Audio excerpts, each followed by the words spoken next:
Welcome back, everyone. We're diving into some really fascinating stuff today. Oh. The intricate world of desire after childbirth. Oh, yeah. We're going way beyond the typical, like, 6 weeks and you're good to go, Uh-huh. that kind of advice. Yeah. Um, we're really diving deep into this excerpt from the audiobook 3.mp3. It's really interesting. This audiobook doesn't shy away from any of the complexities. Yeah. And it really kind of like delves into, emotional and physical changes, even touching upon things like, unexpected birthgasms and societal pressures surrounding a woman's body after she's given birth. Wow. Okay, so let's unpack these hormonal shifts first. Yeah. What is actually happening in a woman's body after childbirth? Well, it's like a hormonal orchestra Okay. with oxytocin, prolactin, estrogen, and even your thyroid levels, Okay. all playing their parts. Okay, let's break that down for our listener. Yeah. What are these hormones actually doing? So oxytocin, Yeah. it's often called the love hormone because it promotes bonding with the baby. Yeah. But interestingly, it also triggers the uterine contractions after birth, Okay. which some women actually find pleasurable. Really? That's so interesting. That certainly challenges the common notion of childbirth as purely painful. Yeah, I mean, could understanding these sensations even, like, change a woman's approach to labor? potentially. Yeah. Now, prolactin, that is linked to like a deep satisfaction during breastfeeding. Okay. However, it can also decrease sexual desire. Oh, wow. It's almost as if the body is prioritizing nurturing and contentment over the passionate drive. Wow, that's fascinating. It's like a biological trade-off. It is. Okay, what about estrogen? How does this fluctuation impact a woman's experience? So estrogen levels plummet after childbirth, Okay. and that leads to vaginal dryness, Okay. which can make intercourse uncomfortable. Okay, so that sounds like a real hurdle to intimacy. Yeah. What can women do to address this issue? Well, a good lubricant can make all the difference. Mm. Astroglide is one. Yeah. Some women find natural lubricants to be effective as well, Yeah. like coconut oil. Mm-hmm. But it's important to choose something that suits your body Yeah. and doesn't cause irritation. Good point. Okay, where does thyroid hormone fit into all of this postpartum puzzle? Yeah, the thyroid is often overlooked, but it plays a crucial role Okay. in regulating our energy levels and mood. Okay. So if your thyroid levels are low, you might experience fatigue, Yeah. depression, Yeah. and even struggle to lose the baby weight. Okay. So if someone's feeling completely drained, it might be worth getting those thyroid levels checked. Absolutely. A simple blood test can provide answers and potentially lead to treatment that can make a huge difference. That's great. Okay. Speaking of feeling different, Yeah. let's talk about those physical changes that accompany childbirth, Yeah. particularly when it comes to body image. Right. Well, there's immense pressure on women to bounce back after having a baby. Especially when it comes to their bodies, and with the focus often being on the vagina. Yeah. And this pressure has unfortunately led to a rise in cosmetic surgery, Wow. marketed towards women who feel insecure about their postpartum bottles. Yeah, it's as if society expects a woman's body to, like, instantly erase this incredible feat it just accomplished. It's true. But are these surgical interventions really necessary? No, not at all. Yeah. And I strongly advise against any unnecessary cosmetic surgery, Okay. especially on the vagina. Okay. Such procedures can create scar tissue, Okay. potentially leading to decreased sensation. Got it. It's far more beneficial to focus on strengthening the pelvic floor naturally through Kegel exercises. Oh, it does. Kegels. The classic. The classic postpartum exercise. Where can our listener find reliable information on how to perform Kegels correctly? The website www.childbirth.org has some detailed instructions and other helpful resources for postpartum recovery. It's a great place to start. Perfect. Yeah. Now let's shift gears a bit and explore the emotional landscape of new motherhood. Right. It's not just hormones and physical changes. Yeah, it's not. No. What else is going on? Well, exhaustion, feeling overwhelmed, Yeah. and the pressure to be the perfect mom are all very common challenges. Yeah. And it's a lot to process, especially while you're recovering physically. It's no wonder desire might take a back seat when you're just in, like, survival mode. Exactly. Yeah. That's where communication with your partner becomes crucial. Right. Expressing your needs and feelings openly is key to navigating this new terrain together. So it's about, like, creating a safe space for those honest conversations. Precisely. And those conversations don't always have to be about sex. Right. Scheduling intimacy dates can be a wonderful way to reconnect emotionally without the pressure of performance. That's nice. Just holding hands, Yeah. cuddling, Yeah. or simply enjoying each other's presence can be incredibly powerful. Right. Those small moments of connection can truly go a long way. And it's also important to remember that asking for help, doesn't diminish a woman's strength. No. It actually allows her to reclaim some much-needed energy, Absolutely. focus on her well-being, Yes. which can ultimately benefit her relationship. Totally. Now, this audiobook excerpt mentions something quite surprising: birthgasms. Yes. Tell me more about this often overlooked aspect of childbirth. So this concept of passionate birth, where sexuality is intentionally incorporated into labor, Okay. it really does challenge that traditional view of childbirth as purely medicalized and painful. Wow. And it's about embracing the sensual and empowering aspects of the experience. So we're talking about a very different approach to labor and delivery. We are. Can you elaborate on what passionate birth entails? So Danielle Harrell's research on orgasmic childbirth Okay. sheds light on two scenarios. Okay. There's the unexpected birthgasm, which occurs spontaneously due to pressure on specific pelvic nerves as the baby descends. Okay. And then there's intentional passionate birth, Okay. where couples incorporate techniques like massage, kissing during labor, Wow. to ease contractions and create a more sensual experience. That's fascinating how these techniques can potentially transform the birthing experience. Yeah. But we also need to acknowledge that, not every birth is filled with rainbows and pleasure. Right. Right. Traumatic births can leave, lasting impacts on a woman's sense of self and her sexuality. You're absolutely right. It's crucial to acknowledge the potential for trauma Yeah. and encourage women to seek support and counseling if needed. Yeah. There are resources available to help process and heal from those experiences. Absolutely. Now, our source material also delves into relationships Yes. that challenge the traditional monogamous model. Yeah. It specifically mentions the ISIS survey, Yeah. which might be unfamiliar to our listener. Can you Yeah. explain that? Yeah. So the ISIS survey was a large-scale study on sexual behavior, Okay. and its findings revealed some surprising insights about monogamy and desire, Right. suggesting that the idealized till death do us part scenario doesn't always reflect reality. Right. So, for instance, it found that sexual satisfaction isn't always highest within marriage, Yeah. and that affairs are more common than we might like to think. So the data challenges some long-held assumptions about relationships. It does. But what happens when those assumptions are shattered, like in the case of infidelity? Yeah, the fallout from an affair can be devastating, Right. leading to mistrust, Yeah. anger, Yeah. and even questioning one's self-worth. Right. It's a betrayal that cuts deep on multiple levels. Yeah, it certainly shakes the foundation of a relationship. Yeah. But is infidelity always just about, physical desire? No, not always. Or is there more to it? There's often a lot more to it. It often goes far beyond seeking just sexual gratification. Affairs can be about yearning for emotional connection, Okay. validation, Yeah. or even a sense of adventure or escape. Yeah. Essentially, it's about trying to fulfill a need that's not being met in the primary relationship. Oh, okay. Yeah. So it sounds like affairs can be like a symptom of deeper unmet needs within a relationship. Yeah. But what about when those needs are, acknowledged and addressed in a more open and consensual way? Yeah. This audiobook excerpt also touches on the concept of polyamory as an alternative to traditional monogamy. Yeah. What's intriguing about polyamory is that it directly challenges those societal expectations Yeah. around exclusivity in relationships. Right. It involves engaging in multiple loving relationships Okay. with the knowledge and consent of all parties involved. Okay, so transparency and communication are absolutely paramount Absolutely. in polyamorous relationships. It's about, moving away from secrecy and deception Right. and embracing a more honest and ethical approach to non-monogamy. Okay. Yeah. What are some of the potential benefits that people find in this type of relationship structure?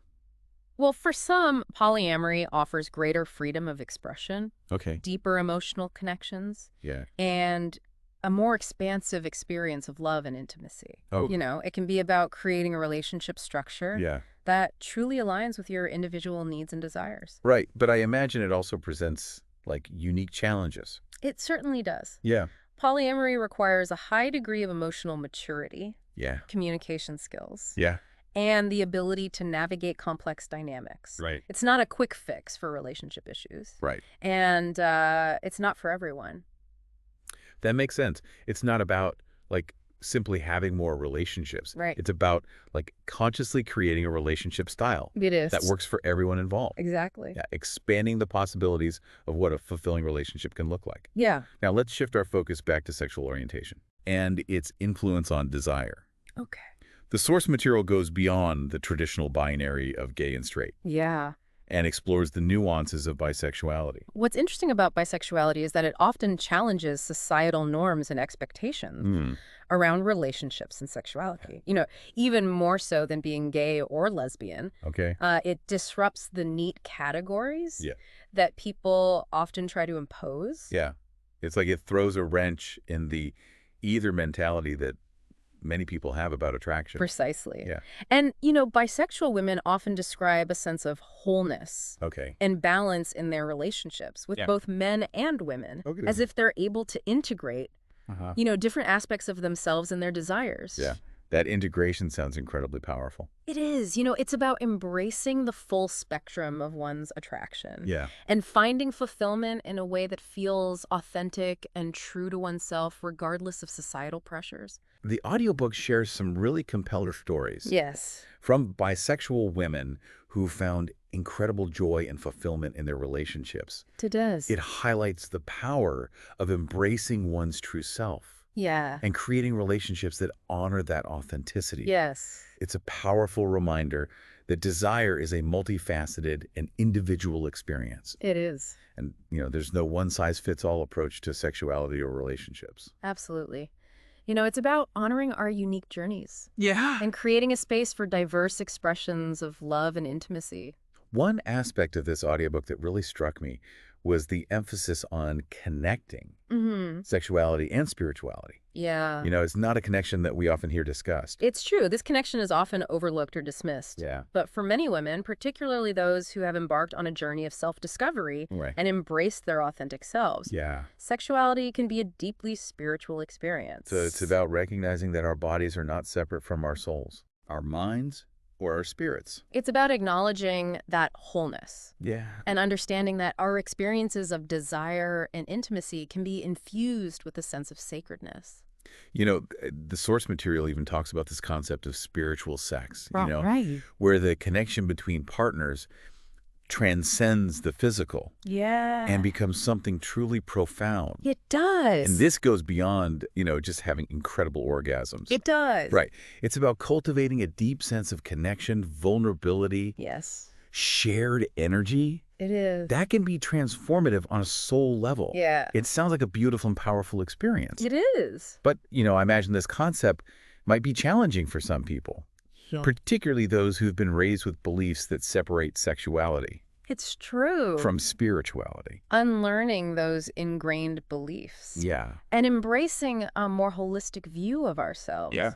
And our experiences can be a process. But it's a process that can lead to a deeper understanding Right. of ourselves and our relationships. Now, before we dive too deep into, like, the philosophical side of things, Yeah. the audiobook introduces a rather lighthearted concept. Yes. Barbo, the belly goddess. I love this concept. Can you tell us about her? It's such a refreshing reminder that humor and playfulness Yeah. have a place in our sexual lives. Yeah. Especially during times of, transition and stress. Right. And Barbo is this archetypal figure Okay. who embodies the power of women's bodies. Okay. Laughter Yeah. and generative energy. So it's about embracing our sensuality and finding joy in our physical selves It is. without taking ourselves too seriously. Exactly. Yeah. Barbo encourages us to let go of societal expectations Yeah. and celebrate our bodies, bellies and all. That's great. It's about reclaiming our power Yeah. and finding joy in our own unique expressions of sexuality. What a wonderful way to reframe our relationship with our bodies. It is. And it's a reminder that sexuality is not something to be ashamed of or hidden away. Right. It's a natural and beautiful part of who we are. Our source material goes on to introduce a helpful tool for exploring and deepening intimacy Yes. on all levels, the ISIS wheel. Yes. Can you explain what this is Yes. and how it can be useful? The ISIS wheel is a fantastic framework for understanding and nurturing desire in a holistic way. Okay. It encompasses the physical, emotional, mental, and spiritual aspects of our being, Okay. reminding us that sexuality is not just about, what happens in the bedroom, Right. but about who we are as whole beings. Right. It's a reminder that true intimacy involves connecting on multiple levels. It does. How can women incorporate the principles of the ISIS wheel into their lives Yeah. to enhance their sexual well-being? So it's about recognizing that there are multiple pathways to intimacy. Can you give us some specific examples of how women can uh, apply the principles of the ISIS wheel? Absolutely. On that physical level, it's about prioritizing self-care. Okay. This could be something as simple as, taking a long bath, Okay. enjoying a massage, Yeah. or even just taking a few minutes to breathe deeply and connect with your body. It's about those little moments of pleasure and rejuvenation Right. that can make such a big difference. They can, yeah. It's about reminding yourself that your body is worthy of care and attention. Right. Then there's emotional intimacy, Yeah. which involves creating a safe and supportive space to communicate your needs and desires to your partner. Open and honest communication is so key. Yes, and remember, it's not just about talking about sex. Right. It's about sharing your feelings, your fears, your dreams. Yeah. It's about fostering that deep, heart-to-heart connection Yeah. that allows vulnerability and strengthens the bond between you. And sometimes that connection can be nurtured through simple gestures of affection, like cuddling on the couch. Yes. Or holding hands without any expectation of it leading to sex. Precisely. Those small acts of tenderness can be incredibly powerful in rekindling that spark Yeah. and reinforcing the feeling of being loved and cherished. Okay. Moving on to mental intimacy. Yes. What does that look like in a relationship? Mental intimacy is all about engaging in stimulating conversations, Okay. sharing ideas and perspectives, and challenging each other intellectually. Right. It's about that meeting of the minds Mm-hmm. that can be incredibly exciting and even arousing. It's like those late night conversations that leave you feeling both connected and energized. Exactly. And Yeah. then there's spiritual intimacy, Okay. which involves connecting on a deeper level beyond the physical and emotional realms. Okay. It's about aligning with your partner on a soul level, Okay. sharing values and beliefs, Yeah. and perhaps even a sense of purpose or meaning in life. Right. So we're talking about finding that sense of shared purpose and connection Yes. that transcends the day-to-day. Precisely. This might involve engaging in practices like meditation Yeah. or prayer together, Yeah. spending time in nature, or simply having deep conversations about what truly matters to you both. It sounds like the ISIS wheel offers a really comprehensive approach It does. to cultivating intimacy and desire. It does. And it reminds us that desire isn't a static destination, Right. but rather a dynamic journey that unfolds throughout our lives. Right. It's a journey that's worth embarking on with intention and curiosity. Wow, we've covered so much ground in this deep dive. Hormones, body image, passionate birth, affairs, polyamory, sexual orientation, Yeah. the connection between spirituality and sexuality, Yeah. even the wisdom of Barbo, the belly goddess. Yes. I mean, what stands out to you as a listener? It's fascinating, how all these seemingly disparate threads intertwine to create a rich tapestry of human experience. It reminds us that desire is multifaceted, Right. ever-changing, and deeply personal. It truly is. And understanding this complexity is so crucial. Yeah. Especially as we navigate, the often turbulent waters of postpartum desire. Yeah. So as we wrap up this deep dive, I want to leave our listener with one final thought to ponder. Okay. Given all we've learned about the fluctuations of desire, the hormonal shifts, societal pressures, and complexities of relationships, what steps can you take to create a fulfilling and authentic sexual life postpartum, Right. regardless of your relationship status or sexual orientation? That's such an important question. As you move forward, I encourage you to reflect on your own experiences, values, and desires. Yeah. Remember, there's no right or wrong answer. Right. It's about finding what feels true and empowering for you. Beautifully said. And remember, you are not alone on this journey. You're not. There are resources available, Yeah. communities to connect with, Absolutely. professionals to guide you. Yeah. Embrace your sexuality, honor your desires, and create a life that feels joyful, authentic, and deeply fulfilling. Thanks for joining us on this deep dive. Thank you.